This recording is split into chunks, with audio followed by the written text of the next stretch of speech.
in this hot room because my dad don't want to put an air conditioner in here.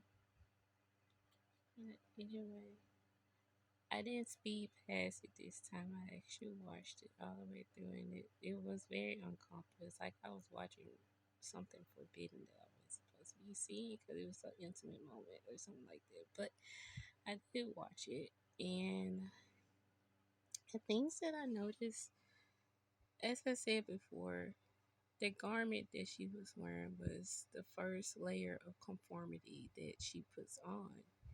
And it's the last one you take off. And every time she's in it, she has it on the right way.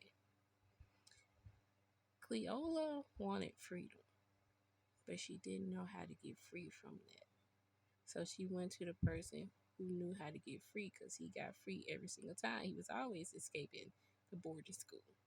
That's why they tracked him. That's why they caught him in Minnesota and brought him down south because they thought maybe if you bring him down south, he wouldn't escape. But he was still trying to escape to freedom. He know what freedom feels like. She don't. So she went to him. And I noticed that she didn't take the garbs off. She let him take them off. Because she didn't know how to get free. So he taught her. And that's what that intimate moment was with them. And I also noticed that she didn't take it all the way off. But she allowed him to gain access into who she was, her naked self. She gained access to it. She was allowing him in. That's what this scene represented. Now, Wakamani,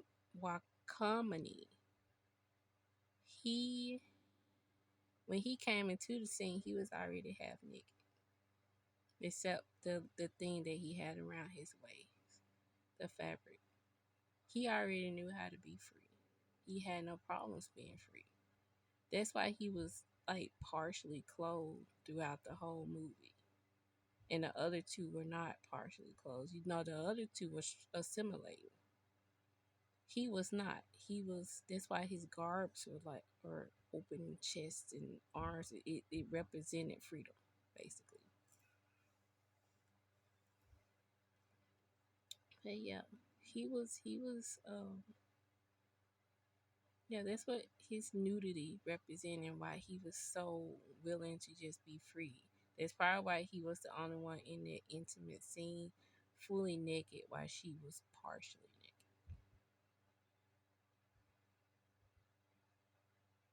She was allowing him to teach her how to be free. And then they did something very intimate out in the open.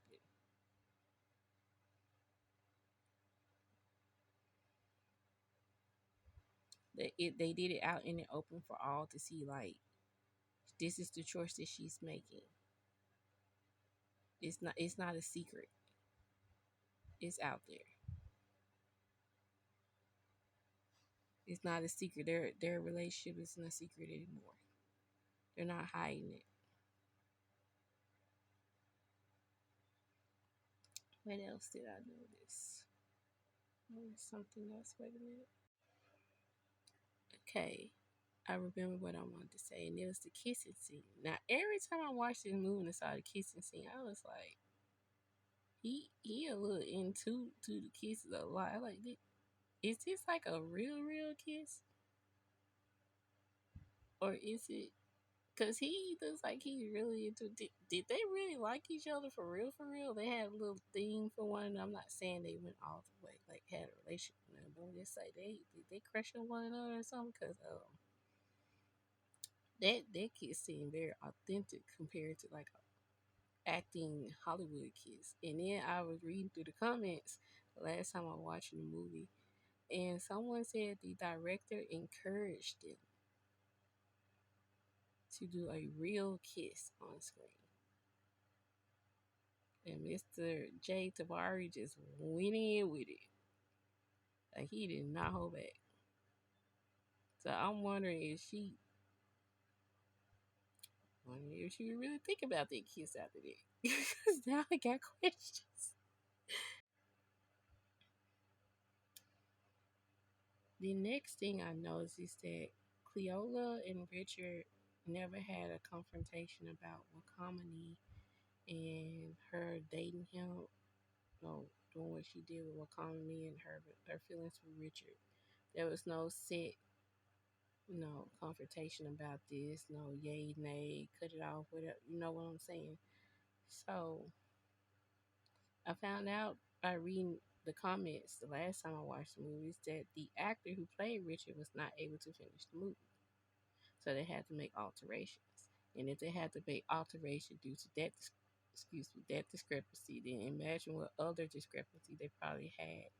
And they had to make alterations, which may be why the movie plays out the way that it does. And why there's not a lot of detail where there should be more detail, that may be why. So, and this is why I say they need to remake this movie with a bigger budget. Because with a bigger budget, you can get more extras to make the background more alive.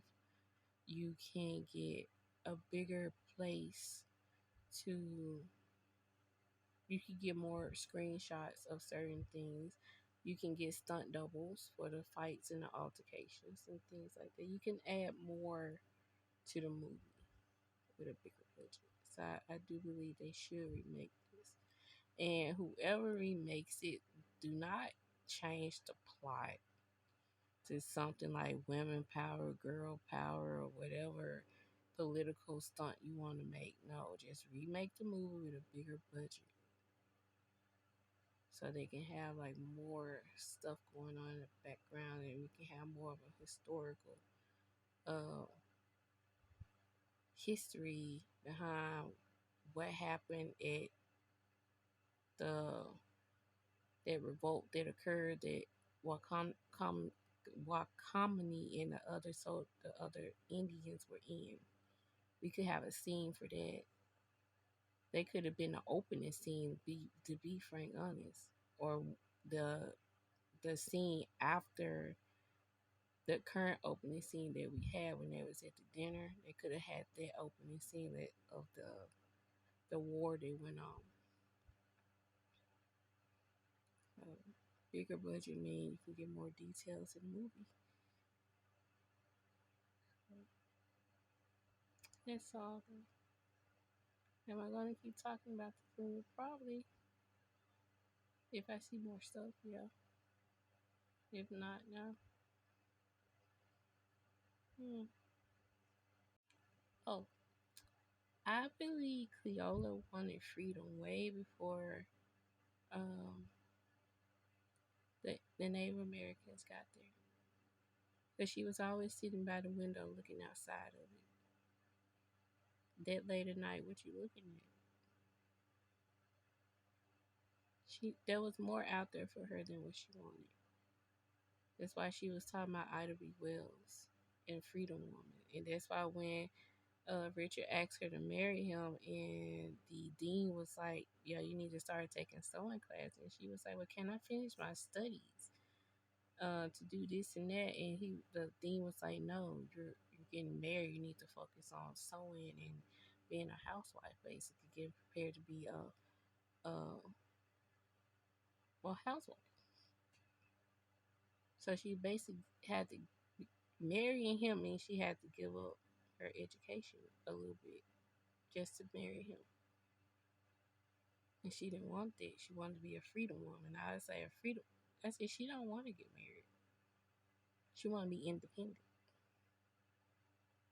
So I'm not shocked that she went with Wakamani because he gave her that freedom.